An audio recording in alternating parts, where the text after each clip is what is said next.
Hi guys, आप देख रहे हैं मेरा यूट्यूब चैनल ऑलराउंडर। तो नई से नई वीडियोस देखने के लिए मेरे चैनल को लाइक करें, सब्सक्राइब करें और बेल आइकन के बटन को दबाएं। तो आइए वीडियो शुरू करते हैं। तो फ्रेंड्स, आज इस वीडियो में हम बात करने वाले हैं मारुति सुजुकी बलेनो के एयर कंडीशन जो होता है एसी से रिलेटेड। तो उसमें हम क्या बात करेंगे, मैं आपको इस वीडियो में बताने वाला हूँ। एक्चुअल में हुआ क्या था कि गाड़ी 15-20 दिन से खड़ी हुई थी। उसके अंदर ये प्रॉब्लम आई, जब मैंने गाड़ी 15-20 दिन के बाद चलाई तो गाड़ी ने एसी ने कूलिंग करना बंद कर दिया। तो अब ये समझ नहीं आ रहा था कि कूलिंग करना क्यों बंद कर दिया, जबकि उसके अंदर गैस भी थी और बाकी सब कुछ सही काम कर रहा था। जो कंप्रेसर है, ब्लोअर है, ये सब चीज़ें बिल्कुल कंप्लीट काम कर रही थी उसके अंदर और इंजन के ऊपर लोड भी आ रहा था। लेकिन जो कूलिंग सिस्टम है गाड़ी का वो गड़बड़ हो रहा था, कूल नहीं कर रही थी गाड़ी और लगातार ऐसे ही चल रहा था सब कुछ। कंप्रेसर भी चल रहा था और बाकी और सब फंक्शन वैसे ही काम कर रहे थे जैसे नॉर्मली करते हैं। लेकिन पता नहीं कूलिंग क्यों नहीं आ रही थी गाड़ी के अंदर। तो उस कूलिंग ना आने की क्या वजह थी वो मैंने बाद में डायग्नोस कराया जो मैकेनिक के पास। तो एक उसका जो रीज़न है वो मुझे पता लगा कि ऐसा क्यों हुआ था और वो इस वीडियो में मैं आपको बताऊंगा और ये इन्फॉर्मेशन शेयर करूंगा, तो जिससे कि आपको पता लगे कि ये प्रॉब्लम भी आ जाती है। नहीं तो नॉर्मली होता क्या है, लोग क्या कहते हैं कि फ्यूज़ चेक कर लें और कंप्रेसर कभी नहीं चल रहा होता, यही दिक्कत आती है। तो गैस भी होती है और या गैस निकल जाती है, तो ये गैस निकलने की वजह से ही प्रॉब्लम आती है, कूलिंग नहीं होती है। लेकिन जब सब कुछ सही होता है तब भी कुछ प्रॉब्लम आती है, वो इस वीडियो में मैं आपको बताऊंगा।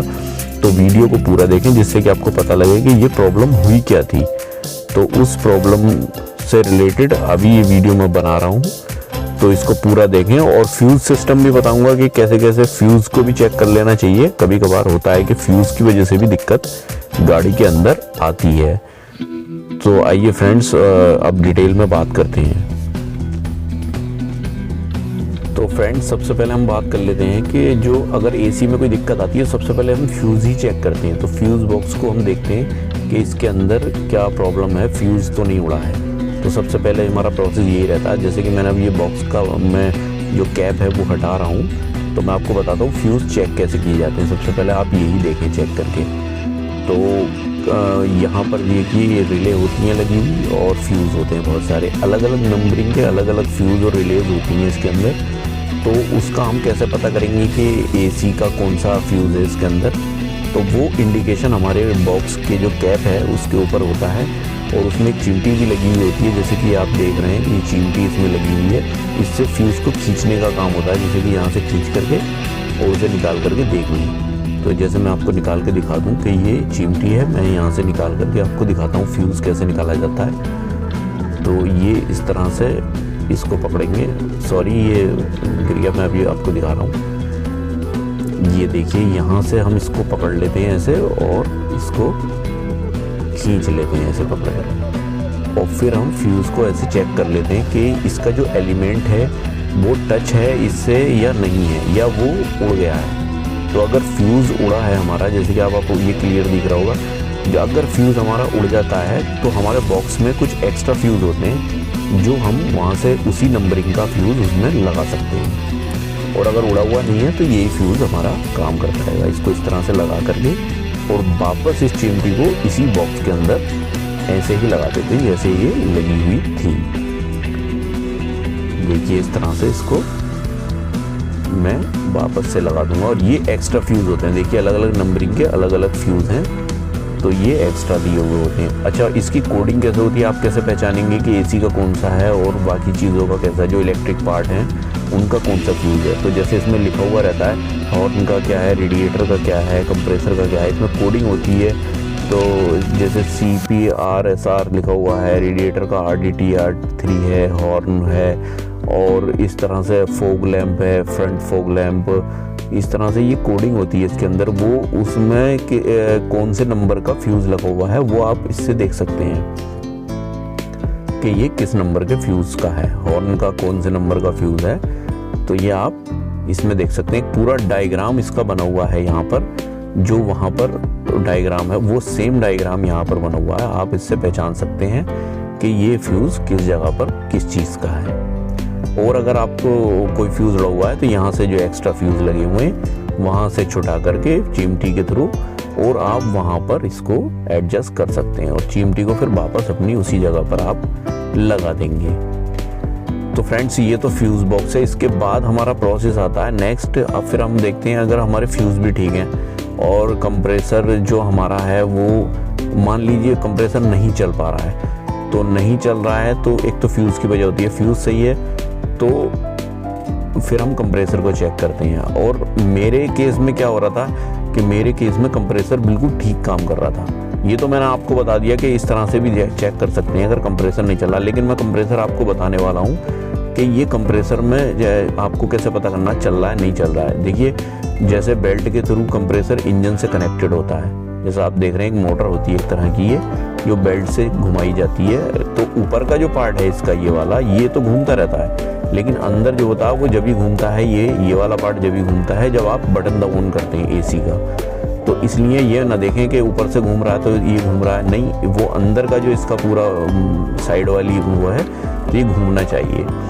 तो इसमें वापस ये फिर बाकी के इसमें पाइप ये लगे हुए होते हैं, तो ये कंप्रेसर है। तो इसे देखना है कि ये अगर अंदर से घूम रहा है तब तो ठीक है, ये घूम रहा है तो फिर कंप्रेसर ठीक है, फ्यूज़ ठीक है। गैस भी है इसका मतलब, गैस नहीं होती है तो भी नहीं घूमता है ये। बाकी ये जो पाइप्स होते हैं इनमें यहाँ चेक कर लेते हैं लीकेज वगैरह तो नहीं है कोई। अगर लीकेज होती है तो पहले लीकेज को ही देखा जाता है। तो मेरे केस में क्या हुआ था, कंप्रेसर भी सब कुछ ठीक चल रहा था, गैस वैस सब कुछ थी, लेकिन बस कूलिंग नहीं हो रही थी। तो कूलिंग किस वजह से नहीं हो रही थी वो मैंने डायग्नोस कराया, जो मैकेनिक है मेरे यहाँ, तो उनसे मैंने डायग्नोस कराया। उन्होंने सबसे पहले क्या किया था, फ्यूज़ ही चेक किए, बाकी लीकेज चेक की कि कूलिंग क्यों नहीं आ रही है, कंप्रेसर तो ऑन है। फिर उन्होंने क्या देखा कि ये पाइप्स वगैरह यहाँ चेक करके दिक्कत जो थी वो इसके अंदर थी। ये इसके अंदर एक बहुत छोटा सा बारीक छेद होता है, वो उसमें कोई दिक्कत थी जिसकी वजह से कूलिंग नहीं आ रही थी। तो उन्होंने क्या किया कि यहाँ से इसको खोल करके बोल्ट और इसको ऊपर को निकाल लिया, और इसको ऊपर निकाल करके इसमें फिर ऑयल डाला। एक ऑयल डालने के बाद उसको काफ़ी देर तक वो हिलाते रहे इसके अंदर ऑयल डाल के, और उन्होंने इसको हिलाया।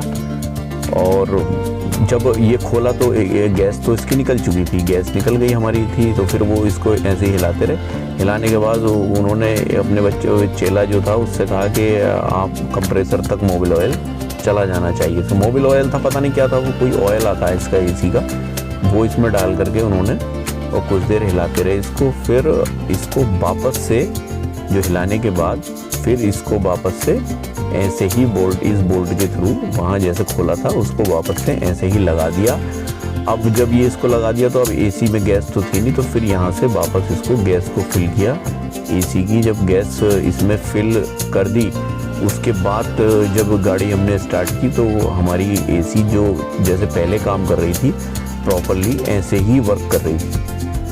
तो ये प्रॉब्लम हमारी सॉल्व हो गई। तो जैसे कि हुआ क्या था इसमें, एक्चुअली इसके अंदर कोई दिक्कत थी, या तो इसका जो एक बहुत छोटा बारीक सा छेद होता है वो शायद बंद हुआ था, जो ऑयल की वजह से खुल गया तो वो चल गई। और हुआ यही था कि गाड़ी खड़ी हुई थी, खड़ी की होने की वजह से ऐसा इसके अंदर प्रॉब्लम आई। और मुझे उन्होंने जो मैकेनिक थे उन्होंने मुझे बताया कि ये नॉर्मली प्रॉब्लम आती नहीं है किसी भी गाड़ी के अंदर, लेकिन पता नहीं इसमें ऐसा क्या हुआ कि ये प्रॉब्लम इसमें आई कि सब कुछ ठीक होने के बावजूद भी गाड़ी कूलिंग नहीं कर रही थी। तो ये प्रॉब्लम मेरी इसमें पकड़ में आ गई। और फिर आप जो है मतलब अगर आपकी गाड़ी में इस तरह की कोई दिक्कत आती है तो आप उसको इस तरह से करवा सकते हैं। मैकेनिक कभी कभार उनकी भी समझ में नहीं आता है, तो इस वीडियो से आपको पता चल जाएगा कि हाँ प्रॉब्लम इसमें है क्या। तो फ्रेंड्स आई होप कि ये वीडियो मेरा आपको पसंद आया हो। अगर वीडियो मेरा आपको पसंद आया तो वीडियो को लाइक कर दें और शेयर कर दें, ज़्यादा से ज़्यादा इन्फॉर्मेशन और लोगों तक पहुंच सके।